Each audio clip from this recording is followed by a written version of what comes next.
आपण पाहताय न्यूज 18 लोकमत. आपल्या सगळ्यांचं स्वागत. मी मिलिंद भागवत आणि सुरुवातीला बातमी पंजाबमधूनच. गुरुदासपूरच्या जवळून बीएसएफने खूप मोठी कारवाई केली आणि या कारवाईमध्ये 300 कोटी रुपयांचं पाकिस्तानमधून छुप्या मार्गाने येणारं हेरोईन जप्त केलं.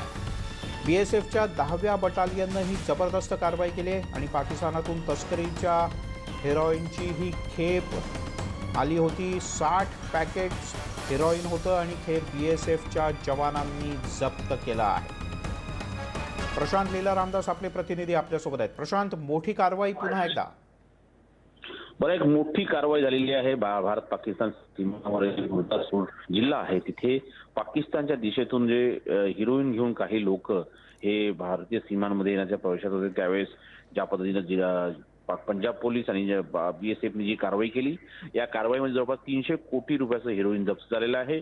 एक प्रकारे पाकिस्तानचा जो दाव आहे तो उधळण्यामध्ये भारतीय सीमा सुरक्षा दलाला यश आलेलं आहे. आणि सोबतच जर बघितलं, पंजाबमध्ये ज्या पद्धतीनं ड्रग्सचा कारोबार होतो, त्या ड्रग्सच्या कारोबारामध्ये हे याच्या माध्यमातून कुठेतरी संपूर्ण देशभरात ही हिरोईन पाठवण्याचा प्रयत्न असतो आणि तो प्रयत्न उधळून टाकण्यामध्ये पंजाब पोलिसाला यश आले आहे. प्रशांत, तुर्तास धन्यवाद या सगळ्या माहितीबद्दल. बातमी आहे देशभरातली आजची महत्त्वाची बातमी, ती म्हणजे राम मंदिराच्या भूमिपूजनाची. बहुप्रतीक्षित आणि बहुप्रलंबित अशा राम मंदिराचं भूमिपूजन येत्या 5 ऑगस्टला होणार आहे आणि या राम मंदिराच्या भूमिपूजनासाठी स्वतः पंतप्रधान नरेंद्र मोदी हे उपस्थित राहतील. सुरुवातीला 3 आणि 5 ऑगस्ट अशा 2 तारखा देण्यात आल्या होत्या, त्यापैकी पंतप्रधान कार्यालयानं 5 ऑगस्ट ही तारीख निश्चित केली. दरम्यान यावेळेला पंतप्रधान नरेंद्र मोदी स्वतः उपस्थित राहणार असल्यानं हा कार्यक्रम अधिक मोठा होणार किंवा गाजणार अशी चर्चा आत्तापासूनच सुरू झाली.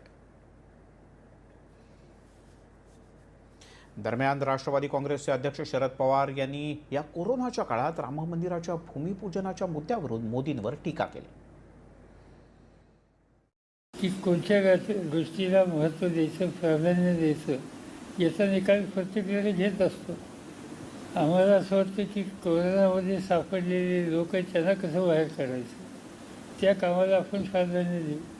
काही लोकांना असं वाटत असेल की मंदिर बांधून कदाचित कोरोना जाईल आणि त्या भावनेनं कदाचित त्यांनी हा कार्यक्रम घेतला असावा. मला माहिती नाही, त्याची कारणही मला माहिती नाही. तर शरद पवार यांच्या या भूमिकेवर भाजपचे नेते आणि माजी खासदार किरीट सोमय्या यांनी टीका केली. हिंदूंचे श्रद्धास्थान रामावरून चेष्टा करण्यात एक अनोखा आनंद येत असतो.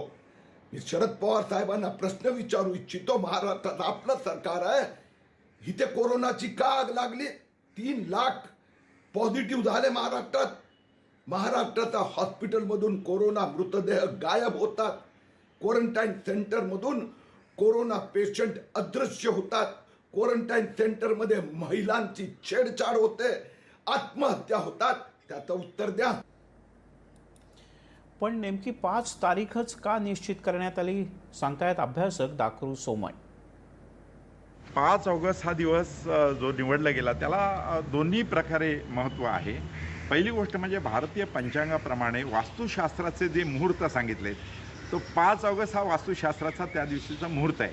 याचं कारण धनिष्ठा नक्षत्र सकाळी 9:30 वाजेपर्यंत आहे. नंतर चंद्र शततारका नक्षत्रात जाणार आहे. तर धनिष्ठा आणि शततारका ही शुभ नक्षत्र मानली जातात वास्तुशास्त्रासाठी आणि म्हणूनच राम मंदिराच्या कामाचा प्रारंभ हा 5 ऑगस्टला होतोय. हे महत्त्वाची गोष्ट आहे.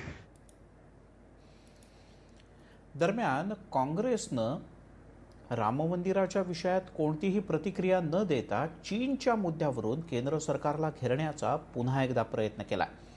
काँग्रेसचे राष्ट्रीय प्रवक्ते रणदीप सुरजेवाला यांनी या संदर्भात एक विधान केलं आहे. पण त्यापूर्वी आपण पाहूयात की राम मंदिर नेमकं कशा प्रकारचं असेल, कशा पद्धतीचं असेल हे राम मंदिर.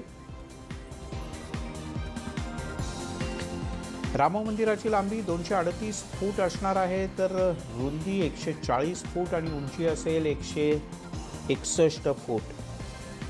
2 मजली मंदिरामध्ये 2ही मजल्यांवर 1065 खांब असतील. रामाच्या सोबत अर्थातच लक्ष्मण, सीता आणि हनुमान यांच्या सुद्धा मूर्ती इथे असणार आहे. या मंदिरामध्ये सिंहमंडप, रंगमंडप आणि कोली मंडप अशा 3 प्रकारचे मंडप असतील. 45 एकर जागेमध्ये रामकथा कुंज असेल आणि इथे रामकथेचं प्रवचन अखंड सुरू राहील.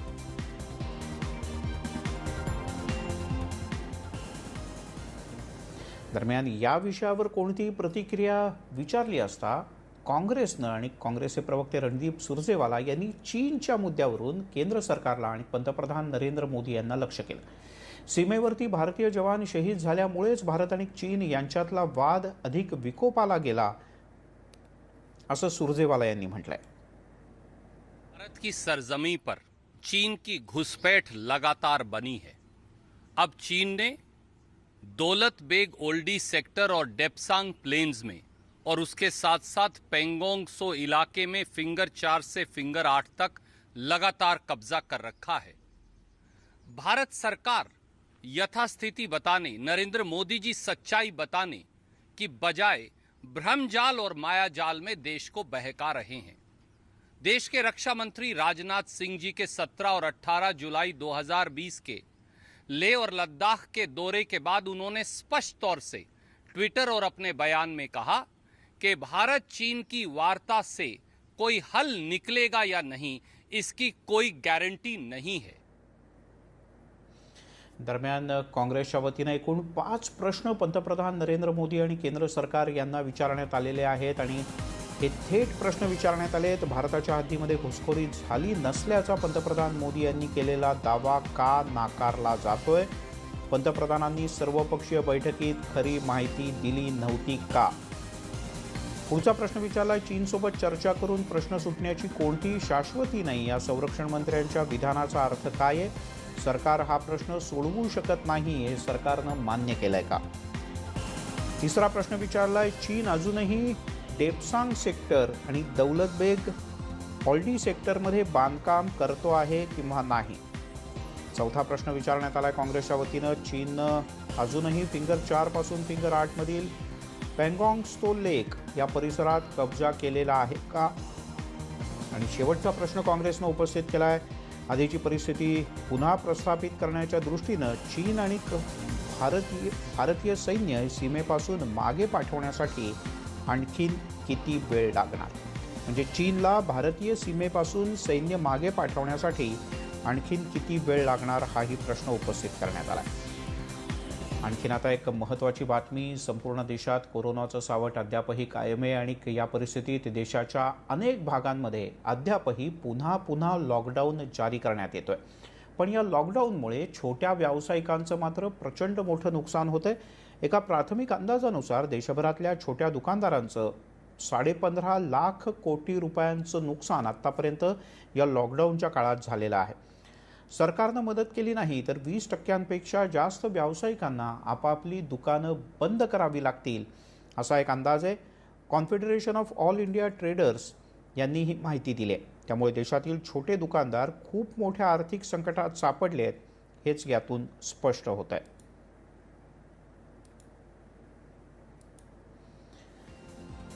याच्यातल्या काही मुद्द्यांवर आपण नजर टाकूयात. सततच्या लॉकडाऊनमुळे 15.5 लाख कोटी रुपयांचं नुकसान. लॉकडाऊनमुळे छोट्या व्यापाऱ्यांवर खरोखरच अभूतपूर्व अशा प्रकारचं संकट आहे. छोट्या दुकानदारांचं साधारण 15.5 लाख कोटींचं नुकसान झालेलं आहे आणि 20% जास्त दुकानं बंद पडण्याची शक्यता आहे.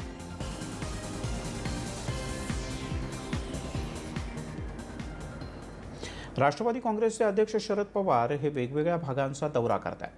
आज त्यांनी सोलापूरचा दौरा केला. सोलापूरच्या या दौऱ्यादरम्यान पालकमंत्र्यांसह सर्व वरिष्ठ अधिकारी त्यांच्यासोबत उपस्थित होते. सोलापूरमधला मृत्यूदर हा राज्यातला सर्वाधिक मृत्यूदर असल्याचं सांगत शरद पवार यांनी चिंता व्यक्त केली.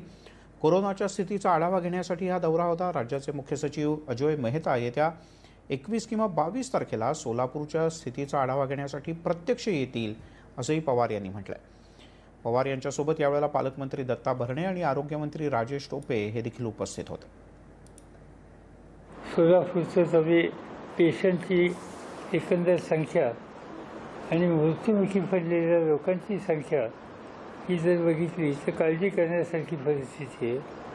आणि याशिवाय ज्याला आपण मृत्यूदर म्हणतो, तो मृत्यूदर संबंध राज्याचा दर जो आहे त्यापेक्षा सोलापूरचा मृत्यूदर हा अधिक आहे.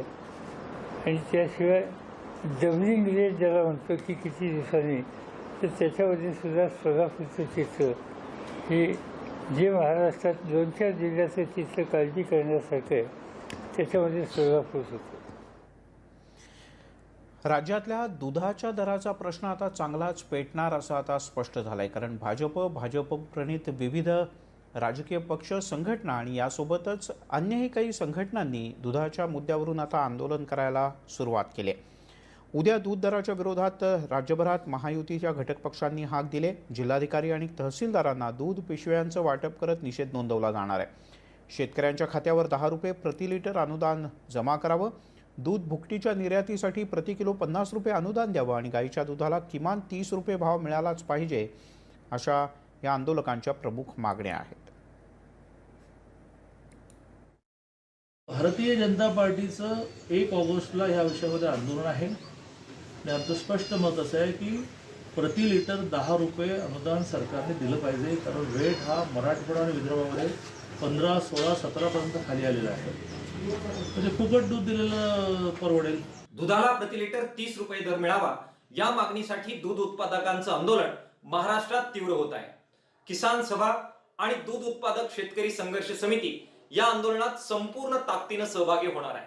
21 तारखेला या पार्श्वभूमीवर राज्य सरकारने किसान सभा, शेतकरी संघटना आणि दूध संघांना एकत्र बोलून बैठक आयोजित केलेली आहे. आमची ठाम भूमिका आहे की राज्य सरकारने अशा प्रकारे बैठका बोलून चर्चेत वेळ वाया घालू नये, सरळ निर्णय घ्यावा आणि अडचणीच्या काळात शेतकऱ्यांना सरळ मदत करत त्यांच्या खात्यावर प्रति लिटर 10 रुपयाचं अनुदान वर्ग करण्याची भूमिका घ्यावी. दरम्यान भारतीय जनता पक्षाचं दूध दरवाढीच्या संदर्भातलं आंदोलन म्हणजे संधी साधूपणा आहे, असं काँग्रेसचे प्रवक्ते सचिन सावंत यांनी म्हटलं. जनता पक्षातर्फे उद्या राज्यभर दुधाच्या विषयावर आंदोलन घोषित करण्यात आलं. खऱ्या अर्थानं हे संधी साधू राजकारणाचं प्रतीक आहे आणि इतक्या खालच्या पातळीवर भारतीय जनता पक्ष उतरू शकतो हे याच्यातनं दिसून येतं. याचं कारण असं की 17 जुलै रोजीच यांनी आंदोलन, अभिनव दूध आंदोलन घोषित केलं होतं आणि ते 1 ऑगस्टला होणार होतं. परंतु 21 जुलै रोजी राज्याचे दुग्ध विकास मंत्री सुनील केदार यांनी जेव्हा दुधाच्याच प्रश्नावरती बैठक आयोजित केली आणि राज्य सरकार त्या बैठकीमध्ये महत्त्वपूर्ण निर्णय घेणार असं जेव्हा कळलं आणि 1 ऑगस्टच्या आंदोलनामध्ये काही राहणार नाही, त्यावेळेला अचानकपणे त्यांनी बैठक आज आयोजित केली भाजपने आणि उद्या आंदोलन घोषित करण्यात आलेलं आहे. आणि काय काय प्रमुख मुद्दे आहेत, काय प्रमुख मागण्या आहेत या दूध उत्पादकांच्या, आपण पाहूयात. कसा आहे हा नेमका प्रश्न अडचणीचा आणि काय आवश्यकता आहेत. तर दुधाला प्रति लिटर 25 रुपयाचा भाव मिळावा अशी प्रमुख मागणी आहे. दुधाला 30 रुपये, गाईच्या दुधाला 30 रुपयांचा भाव मिळावा अशी मागणी आहे. शेतकऱ्यांच्या खात्यावर 10 रुपये लिटर अनुदान जे आहे ते जमा करावं, कारण सध्या 22 आणि त्याहीपेक्षा कमी दर मिळतो आहे दुधाला. दूध भुकटीच्या निर्यातीसाठी प्रति किलो 50 रुपयांचं अनुदान द्यावं. दूध उत्पादकांना सबसिडी आणि बाजारभावाची हमी द्यावी. तसंच सलग 4 महिने दर घसरले, त्यामुळे झालेलं जे नुकसान आहे ते भरून निघावं, असं सुद्धा या आंदोलनातल्या प्रमुख मागण्या आहेत एक प्रकारे. आणि आता महाराष्ट्र कर्नाटकच्या सीमावर्ती भागातल्या तमाम मराठी बांधवांसाठी एक अतिशय महत्त्वाची बातमी. महाराष्ट्र सरकारच्या वतीनं कोल्हापूरमधल्या शिवाजी विद्यापीठाच्या पुढाकारानं विविध शैक्षणिक उपक्रम एका भल्या मोठ्या शिक्षण संकुलामध्ये सुरू करण्याचा निर्णय घेण्यात आला. यात मराठीशी संबंधित अभ्यासक्रम असतील, तसे कौशल्य विकासाच्या दृष्टीनेही काही महत्त्वपूर्ण अभ्यासक्रमांचा यात समावेश असेल, असं उच्च आणि तंत्र शिक्षण मंत्री उदय सामंत यांनी म्हटलंय. ते कोल्हापूर जिल्ह्याच्या दौऱ्यावर असताना पत्रकारांशी बोलत होते. हे सर्व उपक्रम आणि अभ्यासक्रम एका भल्या मोठ्या संकुलात कोल्हापुरातल्या शिवाजी विद्यापीठाच्या अंतर्गत चालवले जातील. तर विद्यापीठाशी कनेक्टेड असलेलं कॉलेज अभ्यासक्रम आम्ही त्या ठिकाणी तात्काळ सुरू करण्याचा आजच्या बैठकीमध्ये निर्णय घेतलेला आहे. पारंपरिक शिक्षण देत असताना स्किल डेव्हलपमेंट देखील अभ्यासक्रम त्या परिसरामध्ये सुरू करून त्या परिसरातल्या जास्तीत जास्त लोकांना कशा पद्धतीनं रोजगार उपलब्ध करून देता येईल. एखादा खूप मोठा नेता, राजकीय पक्षाचा प्रमुख किंवा एखादा वरिष्ठ मंत्री स्वतः गाडी चालवतो याची चर्चा तर होणारच ना. मुख्यमंत्र्यांच्या पाठोपाठ आता गृहराज्यमंत्री शंभूराज देसाई यांनी सुद्धा सारथ्य केलं आणि ते सुद्धा सातारा जिल्ह्याच्या पालकमंत्र्यांचं. सातारा जिल्ह्यामध्ये 17 जुलैपासून लॉकडाऊन जाहीर करण्यात आला आहे. गृहराज्यमंत्री शंभूराज देसाई यांनी सातारा जिल्ह्याचे पालकमंत्री आणि सहकार मंत्री बाळासाहेब पाटील यांना आपल्या गाडीत घेऊन स्वतः गाडी चालवली आणि कराड शहरासह तालुक्यातल्या कंटेनमेंट झोनसह मुंबई बंगलोर हायवेवरच्या सातारा जिल्ह्यातल्या एंट्री पॉईंटची आणि विविध भागांची पाहणी केली. स्वतः गृहराज्यमंत्र्यांनी गाडीचं सारथ्य केलं तर बरोबर होते जिल्ह्याचे पालकमंत्री. त्यामुळे शंभूराज देसाई यांच्या या गाडी चालवण्याची सध्या चर्चा सुरू आहे.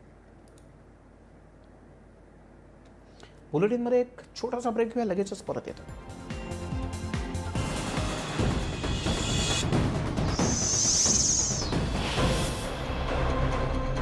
आता एक अधिक काळजीची बातमी. काळजी करायची नाही तर आपण सगळ्यांनी प्रत्यक्ष त्यावर कृती करायची अशी ही बातमी आहे. कारण देशामध्ये कोरोनाचा सामूहिक संसर्ग सुरू झाला आहे आणि यामुळे परिस्थिती आणखीन बिघडण्याची भीती आहे. हा अंदाज कोणी सर्वसामान्यांनी नाही तर इंडियन मेडिकल असोसिएशननं व्यक्त केला आहे. आपल्याला संसर्ग कुठून झाला हे बाधित व्यक्तीला कळतच नाही, त्यामुळे चिंता वाढली. हा सामूहिक संसर्ग स्थानिक पातळीवरचाच आहे. यात मुंबईतल्या धारावीसह दिल्लीच्या अनेक भागांचाही समावेश आहे. देशामध्ये सामूहिक संसर्ग सुरू झाल्याचं IMAनं मान्य केलंय. IMAच्या दाव्याबद्दल आपण सहमत आहोत असं दिल्लीतील sir Gangaram hospital centre for chest सर्जरीचे प्रमुख डॉक्टर अरविंद कुमार यांनी सुद्धा म्हटलंय. You look at the trajectory over the last 1 month, there has been a constant increase in the total number of cases being reported from across the country. With initially it was Mumbai, which was reporting a large number of cases, then came Delhi. Rural pockets of our country, which were till about 4 to 6 weeks back totally unaffected. But because of the cross-country migration, those areas are now. So now whole country is actually affected. And what is happening is that depending on at what stage the virus got introduced into that community, we are having hotspots emerging in a sequential manner rather than the whole country becoming a hotspot at the same time. त्यामुळे चिंता या सगळ्या डॉक्टरांना, वरिष्ठ डॉक्टरांना, आणि त्यामुळे आपली जबाबदारी आणखीन वाढली आहे. बातमी आहे राजस्थानातली. तिथे सुरू असलेल्या राजकारणाची.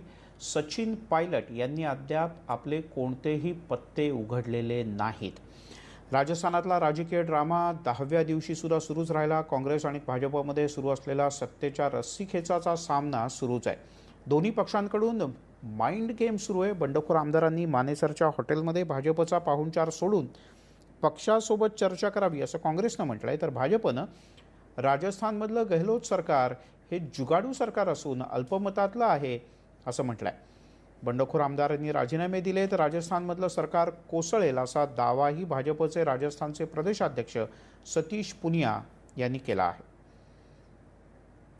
दरम्यान ज्योतिरादित्य शिंदे यांच्या मार्गानं सचिन पायलट यांनी जाऊ नये असं काँग्रेसचे नेते दिग्विजय सिंग यांनी म्हटलंय. यासोबतच या बुलेटिनमध्ये इथे थांबूयात. सर्व प्रकारच्या ताज्या अपडेट्ससाठी news18lokmat.com या आमच्या वेबसाईटला लॉग ऑन करा. फेसबुक आणि ट्विटरवर आम्हाला फॉलो.